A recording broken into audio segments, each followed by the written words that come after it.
Greetings everybody, it's Rob from the Sage Tower, and we're here with another Pathfinder 2nd Edition video. This one is going to be similar to a previous video where we ranked an adventure path, going through the 6 books that make it up, talking a bit about it, and ranking them, in my opinion, from worst to best. However, this time we'll be going back old school style to one of the very first adventure paths ever created for Pathfinder, Rise of the Runelords. It is the very first one, specifically. Now, this one, if you've been a long time Pathfinder player, you've either played it, you ran it, or you've at least heard about it in some context. Now, with that being said, if you're a newer player, this is one of the best adventure paths in my opinion. It is kind of like how Age of Ashes was that classic adventure path.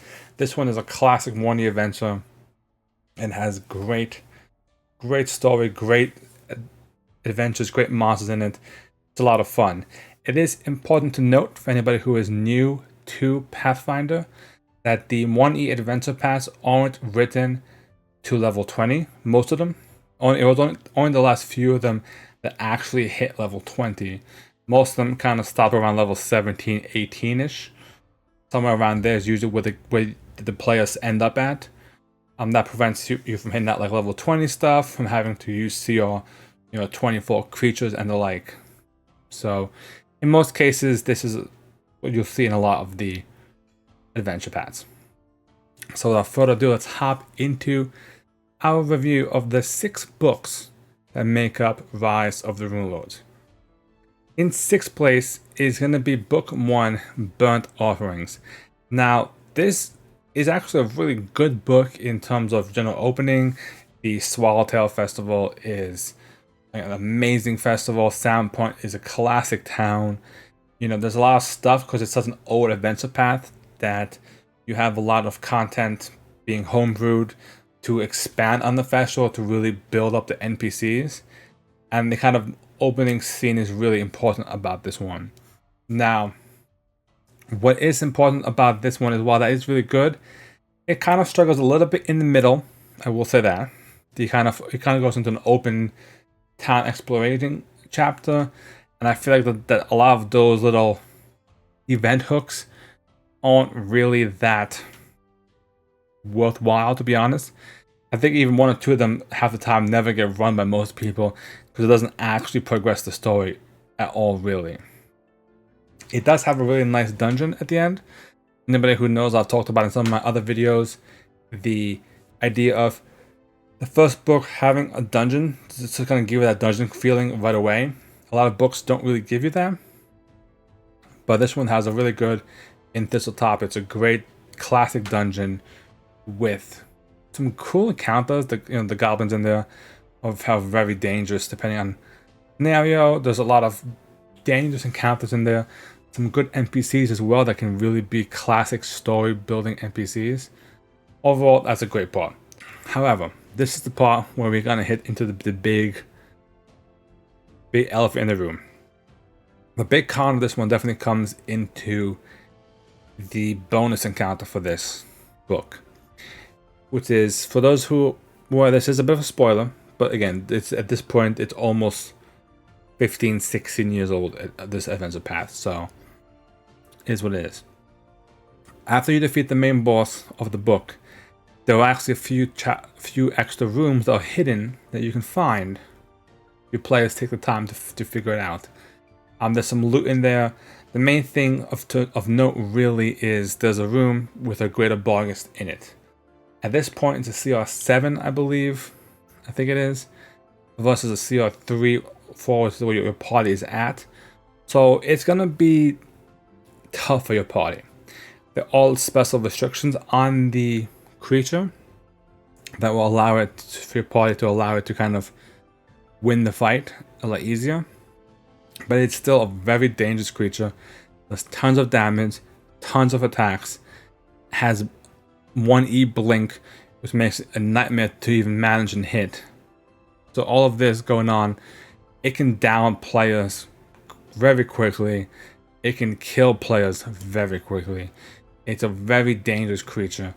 But and it's an extra encounter, and some people have had debates over this encounter throughout the whole plans, and if it's an idea of if it should exist. Now, you can either fight it smart, you can either leave and come back later to fight it. And while that is a possibility, and I think that's kind of what the writer said, that, you know, kind of like that, to get rid of that whole mindset that the players have to clear every room of every dungeon right away. It's fine. That's not a bad thing to teach, but most players don't do that. They're gonna, you know, brute force their way in, and it's gonna cost 1 or 2 players their characters in most cases. It's not a good thing. So that, unfortunately, is kind of a big glaring point that I know has caused a lot of issues with this book specifically. That, combined with that middle bit, puts us at number 6, Burnt Offerings. In 5th place, we're gonna have book number 3, The Hook Mountain Massacre. Now, the reason why I'm putting this in 3 is it's actually a really fun book. It has these like hillbilly ogre mutant things. It's got trolls. It's got ogres. Overall, there's a lot of stuff going on in this book. My issue with this is kind of twofold. One is Fort Rannick. It takes a big part of it. And while Fort Rannick itself is really cool, the issue with Fort Rannick is the layout for Fort Rannick, in my opinion, is a mess. Just frankly, it's a total mess.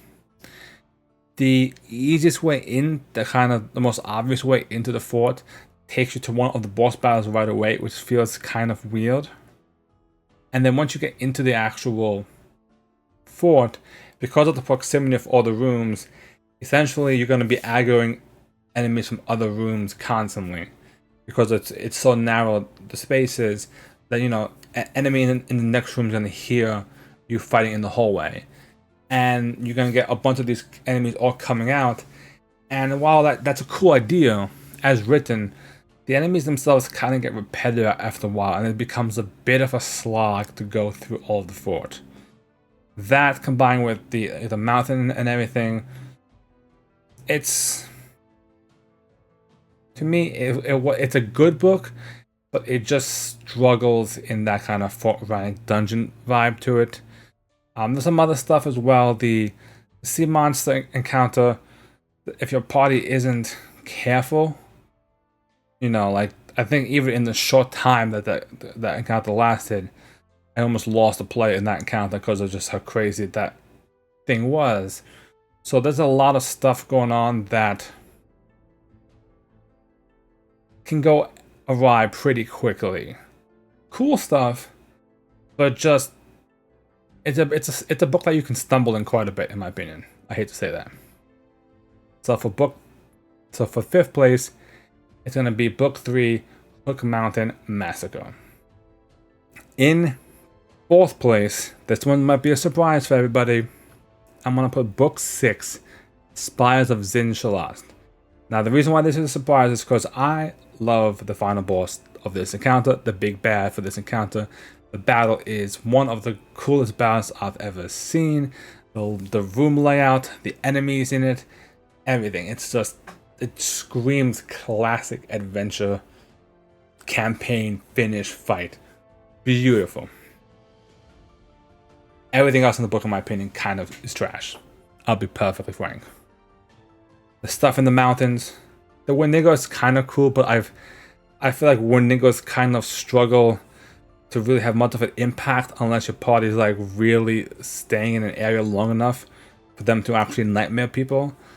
Even Zin-Shalast itself is cool, but there's just too much randomness in there of things that it's just kind of like, alright, it's cool, but doesn't really help you as much. Everything, in my opinion, the main thing is that fight. Everything else is average at best. It's not the greatest. It's not.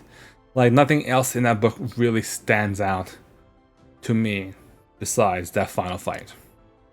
So, in 4th place, The Spires of Zin-Shalast. In 3rd place is book 2, The Skin Sewn Murders. This is one of the greatest ones in my opinion for this like adventure path. One of the really good ones overall. This one has a good horror elements to it. It just oozes scare. If you can run it correctly, you can really give your players a spook. And like it's just creepy with that like dark vibes to it. I would definitely recommend GM tip. This is gonna be a GM tip. I'm gonna try to keep this as spoiler free as possible. But if you are running this adventure path, please read through all the 6 books, or at least read through the first 3 or 4. At least. Know the NPCs in them and see which ones are important in future books and so forth. And then try and work that into your foreshadowing, into your roleplay. It makes things a lot more impactful when you do that. There are cases where an NPC may not be impactful, like for instance, in my Age of Ashes game, there was I think in book 3 or 4, there's like the shipwright gets kidnapped, but like they never went to the shipwright in the first place, so why would they care? It wouldn't impact them as much. That kind of like stuff you have to change. But if you build up the NPC that you need to build up, then it's going to play a lot more. That being said, the mana at the end of this book is classic horror. There's numerous haunts, undead, spookiness. It's just with the right sound effects, with the right ambiance, most people will remember this house, in my opinion. It's that good of a run through. So, 3rd place, The Skin Saw Murders. And before I forget about that one, I almost forgot, the final fight for this one is also pretty epic as well. Even past the house, there's some pretty epic fights outside of that, so definitely keep this book in mind. Alright, 2 books left. Who's it going to be? So in 2nd place, we have Book 5, Sins of the Saviors. This book is essentially just one big dungeon when you get to the main bits of it. But the different wings of this area is really cool. I kind of like the different branches. Each have their own stories to tell, their own enemies. It is a really cool idea for this place. There's a bit of a MacGuffin involved in what is what it is, but overall it's really good. I will say the downside for this one, and there's a kind of a bit of a downside, is because there's different wings that make up the dungeon, the book expects your players to go in a specific order through the dungeon. And if they choose their own way, as you probably know if you're GMing ever, your players will never follow what the book thinks they should be doing. So what ends up happening is your players will instead go here, here, here, here, here, here. And the reason why this is a problem is some of the wings are designed for them to be like level like 11, 12. Some of the wings are designed for them to be like level 14. So if they run into the level 14 wing before they've technically leveled up and gone through the other wings, the encounters can be a little bit rough. So be careful about that. That being said, the fights in this book are, in my opinion, very epic and definitely screams a very good magical dungeon area. So for that, I'm giving it 2nd place as Book 5, Sins of the Saviors. Which of course brings us to the first book. And for me, the 1st place book goes to Book 4, Fortress of the Stone Giants. To me, this is the best book of the 6. It has, start to finish, some great storytelling and adventure. The attack on Sound Point is an amazing battle to be done. Could be a bit of a nightmare to like mechanically run and manage, but overall it's just a great scene unfolding. At this point, your players have probably grown attached to the city, so having the city attacked in this way, really strong. Then it eventually leads you through the kind of lava plateau towards the end bit dungeon. And even there's tons of cool encounters, dangerous fights, even some interesting NPCs as well. And this is kind of the turning point in the adventure path as well, where kind of the players really find out what's really going on in terms of the overall story. So it's really critical in that regard as well. I will have one caveat. This is the caveat again, or GM tip, as we'll call it. The final boss in this encounter is written from 1E. Written for, sorry, take that back. It's written for, I think, for like 3.5 even. The reason I say this is I ran the final boss as written because his spell list looked kind of cool. It's a very interesting spell list, and I want to try it out. It doesn't really work in 1E. It probably will definitely not work in 2E. His strategy is cool, but it doesn't work. You definitely have to tweak him to make him more dangerous. The TLDR version is he has a lot of like smoke spells, fog spells, mist spells that he kind of casts, you know, cloud kill, all these different spells, kind of make it hard for the players to see. He can see through them, and then he just kind of like flies in the air and just casts disintegrate and, you know, does all that kind of stuff. The issue is, I think in 3.5, the spells like, you know, solid fog and those actually restricted movement more, whereas opposed to now your players can just leave the fog. So the spells aren't as effective. That being said, that one tweak to make that fight a little bit better, and it'll be a great book from start to finish. So to recap the books, we have in 6th place, Burnt Offerings. 5th place, Hook Mountain Massacre. 4th place, The Spires of Zinshalast. 3rd place, The Skinstorm Murders. 2nd place, Sins of the Saviors. And in 1st place, Fortress of the Stone Giants. As my ranking for the 6 books that make up the Rise of the Runelords campaign. If you guys have played this adventure path, do let me know in the comments down below. Let me know your experiences, your opinions on the books. And as always, while you guys are down there, be sure to hit that subscribe button to help the channel, because it always helps immensely. And thank you guys for watching this Pathfinder 2nd edition video.